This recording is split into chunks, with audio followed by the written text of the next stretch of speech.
নাম ইজান। মামা কেমন আছো? ভালো আছো? ভাত খেয়েছো? তুমি কি খেয়েছো সকালে? তুমি এগ খেয়েছো? তুমি খেয়েছো এগ? ব্যানানা খেয়েছো? তুমি সকালে কি নাস্তা করেছো ইজান?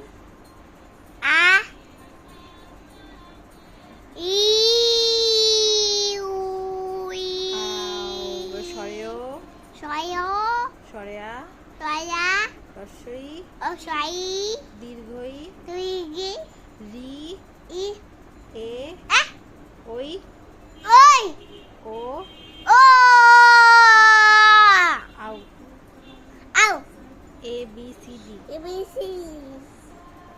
1 2